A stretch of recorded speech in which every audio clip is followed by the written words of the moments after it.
Hello, welcome to the Human Touch podcast brought to you by JPC, in which we're going to try and unpick all the ways that we can help really humanize enterprise marketing and sales.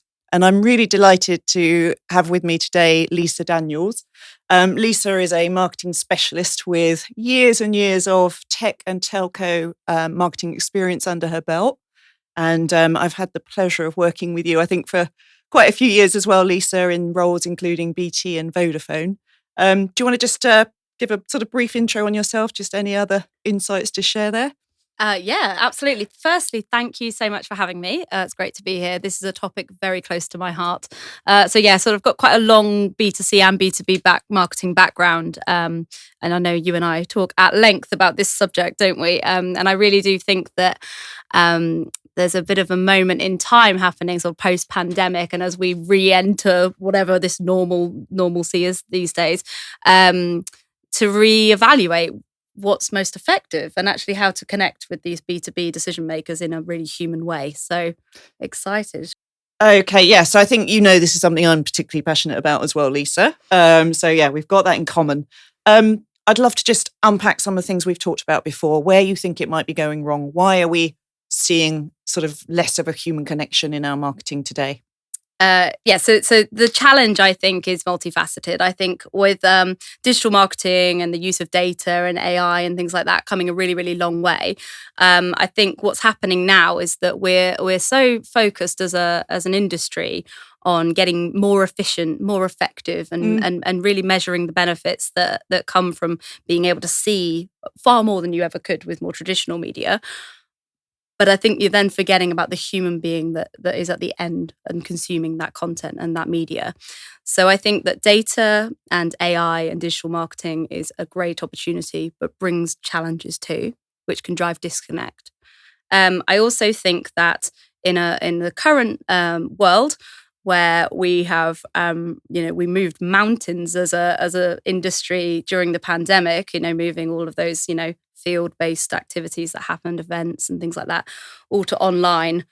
Looks great on paper, looks like you reach more people, looks like more people attend things, but reality is, are they actually building the relationships and the connections that you would have had from those sort of physical events and things like that?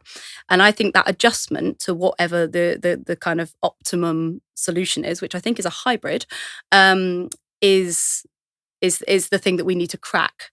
And that's why I think we need to take a pause and reflect on actually what we've learned over the last 2 years and actually work out what is most effective for the audience these days. Yeah, and I think when you and I spoke before, and it really left quite a profound impact on me, you said something quite specific, which was we're all engaging content through a single channel. So actually, as you've just said, where we used to have multiple channels, events, face-to-face communications, meetings, we're all, as we drive efficiencies, we're all consuming more and more content through our screens in our little sort of institutionalized worlds where we think we're getting more done. We think we've got more time to consume media, but actually what we're noticing, and I'm noticing it myself, is I really actually miss my commute time. Where I used to actually be able to consume media on the move. That's where I would do my real thinking. That's where I would do my real reading outside the job. Now what's happening is I'm at my desk at home at 9 a.m, probably earlier than that, 9 times out of 10, and I'm there till 6 o'clock in the evening. And all of that time is consumed with the day job, and in fact, mostly being on Zoom calls and meetings. So that window of opportunity to sit and read something that's going to sort of, captivate me, help me sort of come up with new ideas to solve problems and challenges is becoming ever smaller. Are you seeing that particularly being a challenge for you in reaching some of your customers? Absolutely. I think it's a very common problem, particularly for the corporate decision makers and influencers that we talk to. Everyone is really time poor these days. And we've become more and more impatient about how we consume, information. Even if you look at the working world, something that probably used to be a 2-hour conversation is stripped right the way down to a 10-minute with a pre-read before it. Our patience is a lot thinner, and our time is a lot poorer. And I think that kind of change even if you look at the sort of the consumer trends and the behaviors and how we, what used to be, something that you might spend time thinking and analyzing is now it's a 30-second TikTok or something. So I think those that the traits of our like attention span and our mindsets has really changed. And I think when you consider how business is being done right now, it's all through scheduled meetings and structure and all of these kind of things. Where, from a marketing point of view, can you intervene and actually have influence? And I think that is the challenge. Do you think there might be something also in marketing just becoming, what I'm trying to say is, I think when we talk face to face, we just talk in a regular way, right? We talk in a human way, we're conversational. When all of our communications are going through digital channels, I just think organizations can't help but write in a more formal way. So because we're not getting the face-to-face time to sort of complement that, if you like, everything is coming through this same singular sort of digital channel. Is there a sense that, communications haven't adapted, or we haven't adapted our written communications, our digital communications at the same pace as we've adapted to this hybrid working? So in fact, where we might have not noticed something sounding a little bit more corporate and formal, and we might have even expected that over email in the past, does it now feel a little bit more robotic? Do we need to find ways to bring a more sort of conversational, disruptive approach into our written word as we would do in a face-to-face meeting? Absolutely. I think that's such a great point, because if you say out loud a lot of the marketing that gets put out there, it doesn't sound human at all. It's actually often phrases and words that you wouldn't even use in real life conversation. So I think, but it's really hard. I think as marketeers, we're sort of, I don't know, trained to sort of wrap things up and to copyright everything. And actually, one of the pieces of feedback I always get from my sales colleagues is it's too marketing. Like, that's a marketing headline, or that's a marketing advert, and that's what and that's not effective when it comes to actually driving a connection. So I think it's a really tricky one. And I also think that there's like what am I trying to say here? There's a bit of a drug, I think, to talk to a corporate audience as if they're a different robotic being, even though we actually know that's not the case. We don't talk like that to each other in the workplace. So why are we talking to our customers and our audiences like it? But I think it takes a lot of bravery to put something out there that's just really straight talking and normal. But I think it's a challenge we should take on, because I think it will be much more effective. Well, I think it's because it's, as you say, it's wrapped up in so much governance and compliance and constraint. Because you and I talking now, there isn't a feeling that there's someone going to sort of mark our homework, is there? Whereas actually, when we send a formal communication to a client, there's so much that has to be sort of wrapped around it. And I think all of the constraints that GDPR and brand are bringing are in some ways, at risk of killing creativity and killing that humanization. Now, look, I know they're really, really important, right? We've got to ensure that brand is represented in the right way. We've got to ensure that we're delivering the right tone of voice that represents the business we work for. And I know you'll know that, better than most, having worked in the types of corporate organizations you have. But I think, again, this comes back to that point of how do we, I'd just be interested to know what you think. How do we adapt? What could we do, both in your type of role, marketing in the client side, and us having a responsibility as an agency?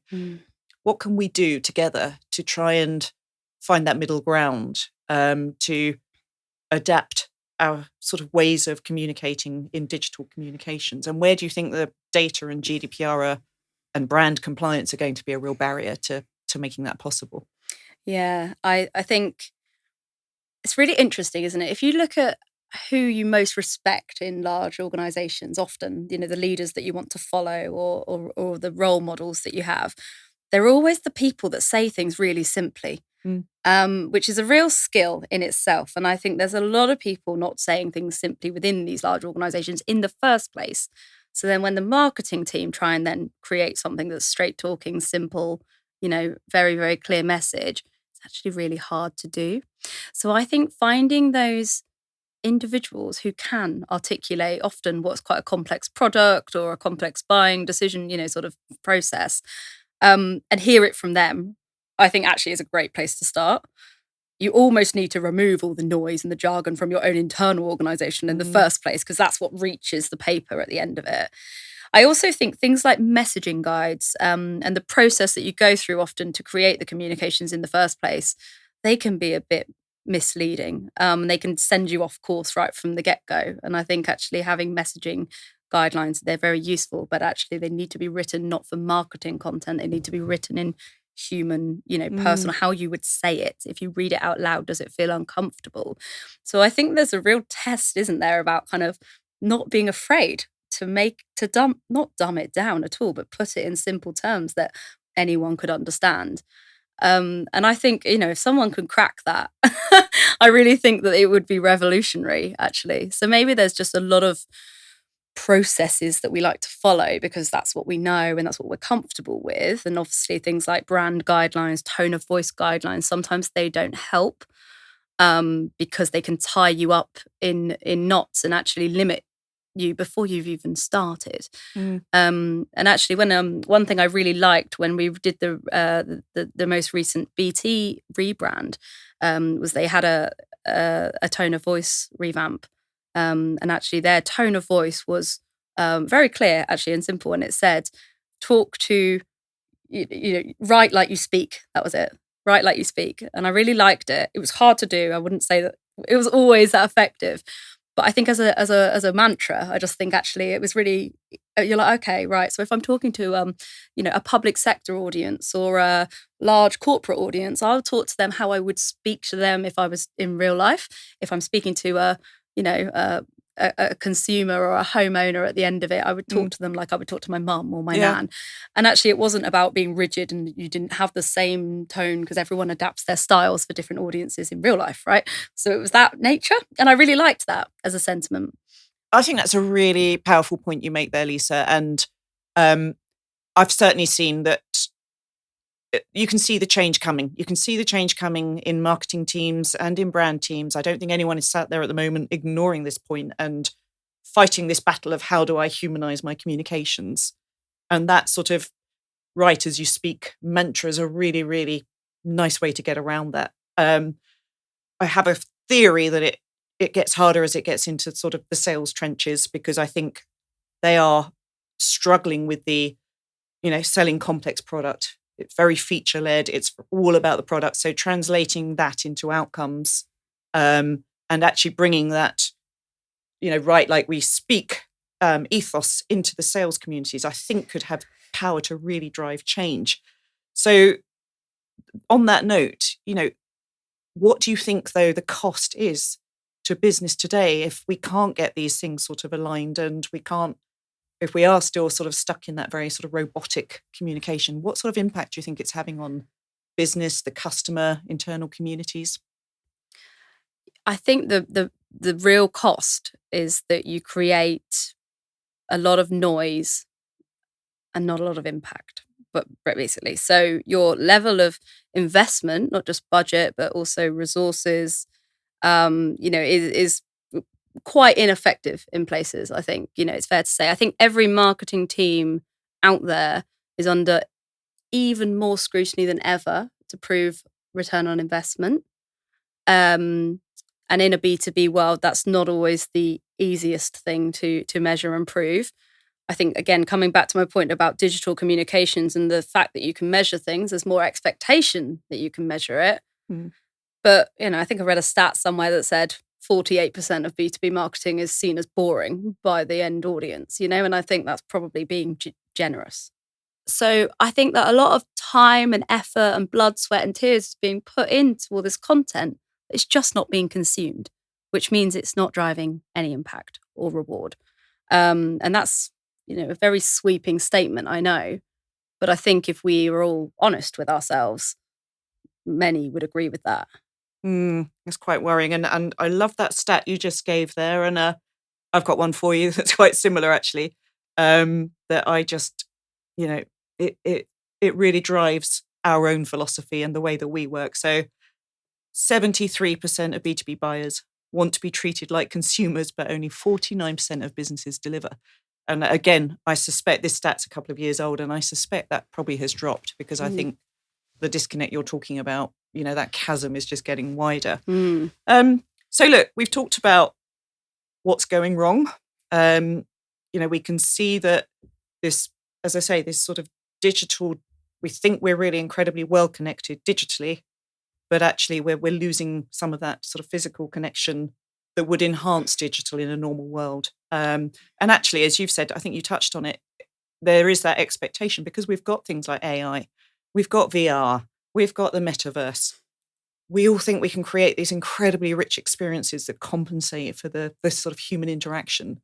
But, as we're seeing here, it just isn't enough to, don't get me wrong, we love immersive, we love all of those great things, but it's not enough to compensate for the face-to-face. So just, won't hold you to it, but what do you think? What do you think marketing, if you were, marketing director today of a major tech organization, and in fact, you do have pretty influential roles in some of the companies you've worked in, what do you think are, some of the things they could put in place to start to change this? So I think a good place to start, if you believe that a lot of your marketing and communications could be more effective, is to try and remove the bias of what's gone before, what you've done before, what you think works, what you believe works. And I think actually being really an objective review, if you like, of everything you are putting out there, and doing your best to obviously analyze that effectively is a good place to start. I think taking a step back is often what you need to do to move forward. I think there is a belief that if I think about the consumer marketing world, everyone knows as consumers, you don't want to be shouted out about products all the time. There's a time and a place for a price point and a product, absolutely. But we've accepted the fact that there's a much more emotional connection required to make a decision. We also know that's true from a business point of view, yet we sort of choose to ignore it. So I think it's almost like the hard truth is the fact that your buyer is emotionally and rationally led.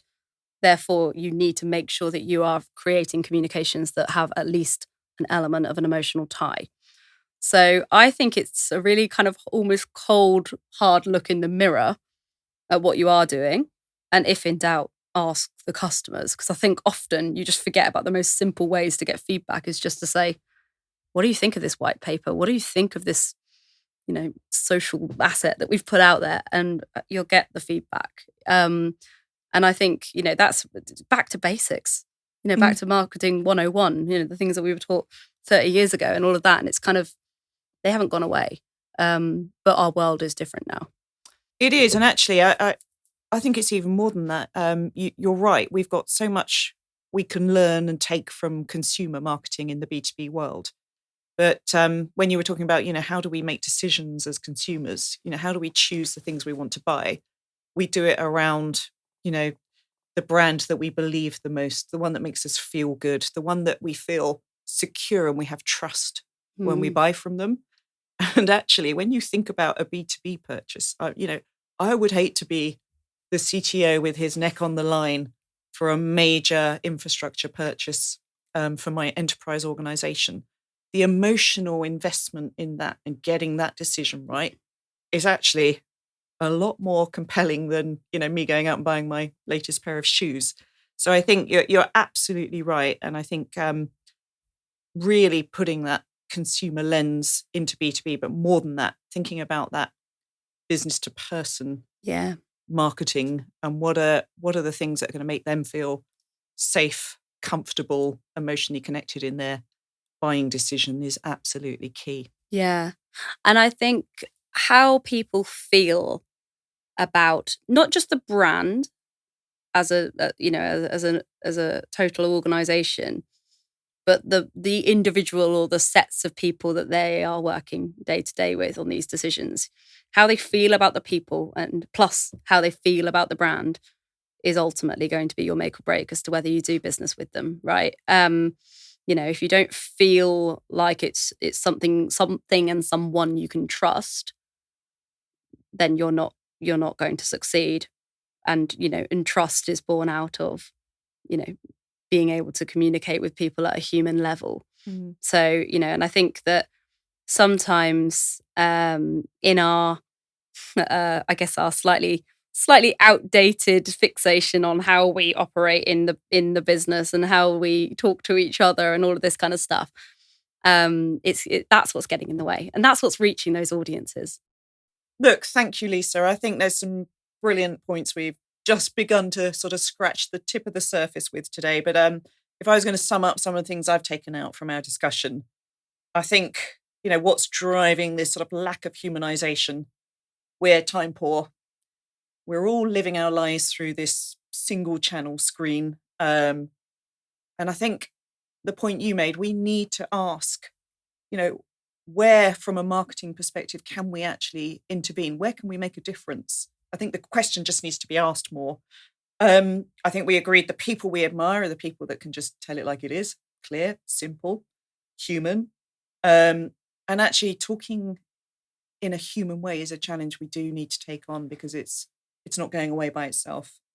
And I think I loved your last point, as a starting point, let's just go back to the basics and let's actually talk to customers and find out what they actually want. What will make that CTO, for example, stop what he's doing in his day, open your communication and actually enjoy it and take something from it. Mm.